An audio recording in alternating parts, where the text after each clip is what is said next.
Assalamualaikum warahmatullahi wabarakatuh. Perkenalkan, nama saya Saumi Novelia Gunawan, NIM 210300. Saya akan menjelaskan codingan yang sudah saya buat. Fungsi ini digunakan untuk menampilkan hasil antarmuka kepada pengguna. Lalu using namespace std ini digunakan untuk memberitahukan kepada compiler bahwa kita akan menggunakan semua fungsi kelas atau file yang terdapat pada memori namespace std. Lalu di sini saya mendefinisikan struktur waktu. Nah, di dalam struct ini terdapat integer jam, integer menit, integer detik. Lalu di sini saya akan meminta user untuk memasukkan waktu yang pertama, yaitu ada jam, menit, dan juga detik. Nanti datanya akan disimpan di masuk jam, masuk menit, masuk detik sebagai jam pertama, menit pertama, dan juga detik yang pertama. Kemudian saya membuat jarak baris, yaitu menggunakan n-line. Lalu saya akan meminta user untuk menginputkan data yang kedua, yaitu jam yang kedua, menit yang kedua, dan detik yang kedua. Nanti datanya akan disimpan di keluar jam, keluar menit, keluar detik, atau bisa dibilang dengan jam yang kedua, menit yang kedua, dan detik yang kedua. Lalu kita akan menghitung selisihnya. Nah, di sini saya menggunakan pengkondisian, yaitu if detik yang kedua dikurangi dengan detik yang pertama kurang dari 0, maka selisih detiknya yaitu detik yang kedua ditambahkan dengan 60 lalu dikurangi dengan detik yang pertama. Selanjutnya, jika tidak, maka selisih detik maka akan langsung dikurangi dengan cara yaitu detik yang kedua dikurangi dengan detik yang pertama. Lalu di sini ada pengkondisian untuk menghitung selisih menit. Caranya juga sama. Lalu terdapat juga untuk menghitung selisih jamnya.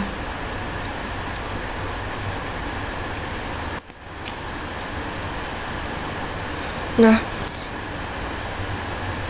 jika tidak, maka selisih menitnya akan langsung menggunakan rumus menit yang kedua dikurangi dengan menit yang pertama. Lalu di sini ada selisih jam, maka nanti rumusnya juga akan langsung jam yang kedua dikurangi dengan jam yang pertama.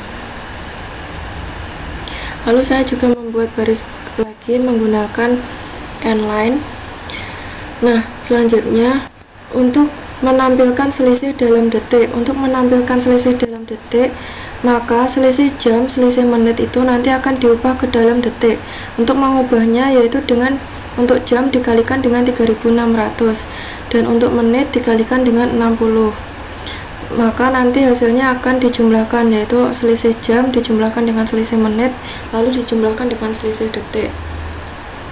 Nah, di sini saya akan menampilkan selisih datanya, yaitu dengan cara memanggil kembali data yang sudah dihitung tadi, yaitu dengan selisih jam, selisih menit, dan selisih detik. Maka outputnya akan seperti ini. Jadi saya memasukkan jamnya itu 10, menitnya 40, detiknya 50, itu waktu yang pertama. Sedangkan waktu yang kedua saya akan menginputkan jamnya 12, menitnya 30, detiknya 30. Maka selisih dalam detiknya yaitu 6640.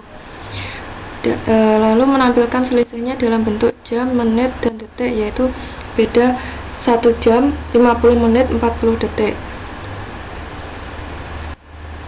Selanjutnya saya akan menjelaskan soal nomor 2, yaitu mendeklarasikan struct dan juga array-nya. Di sini saya memiliki struct keberangkatan yang isinya ada string kode airline, string flight, string tujuan, string time, chart terminal, string remark. Saya menggunakan string karena string kode airline ini berawalan dari 01A1. Nah, jika menggunakan integer, kosongnya nanti akan tidak terbaca karena tidak bisa terbaca dengan tipe data integer, maka saya menggunakan string. Lalu di sini saya juga membuat function untuk mengkomparasi jadwal dengan kode Ireland. Lalu di sini saya juga membuat function untuk menyimpan proses inputan jadwal baru. Jadi kita bisa menginputkan jadwal yang baru. Nah, di sini saya meminta untuk memasukkan kode, lalu ada flag, ada tujuan, ada time, terminal, dan remark. Nah, lalu di sini saya akan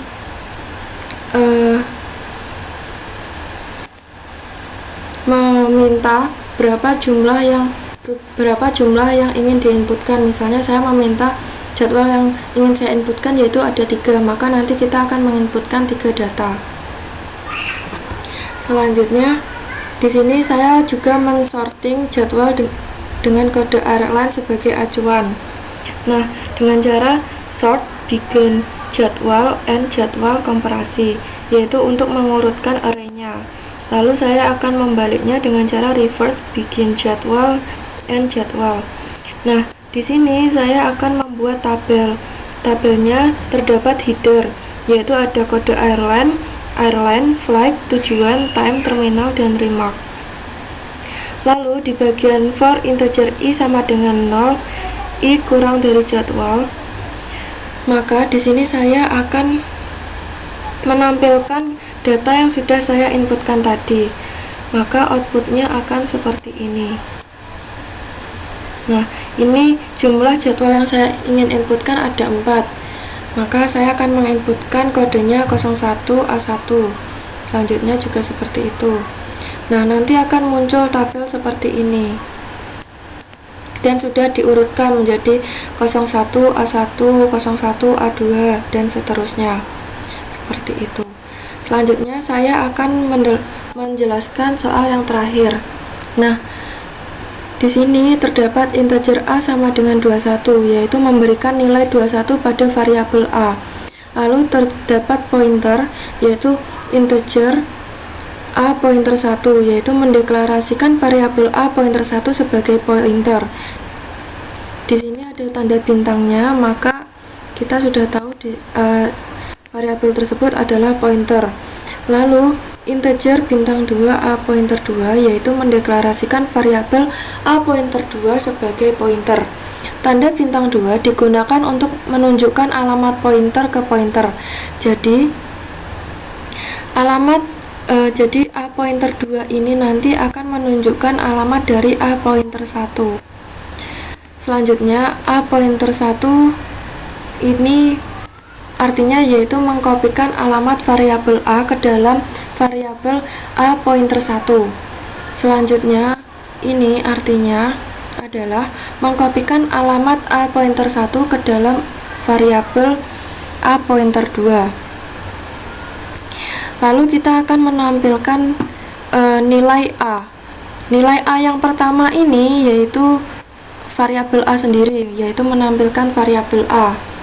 Lalu nilai a yang kedua yaitu a pointer 1, maka dia akan menampilkan dari variabel a pointer 1 yaitu 21. Nah, sedangkan nilai yang ketiga a pointer 2 ini menampilkan nilai dari variabel a pointer 2 yang telah berisikan nilai a pointer 1. Jadi nanti nilai yang ketiga itu hasilnya adalah 21 juga. Sekian penjelasan dari saya, mohon maaf jika ada kalimat yang salah. Wassalamualaikum warahmatullahi wabarakatuh.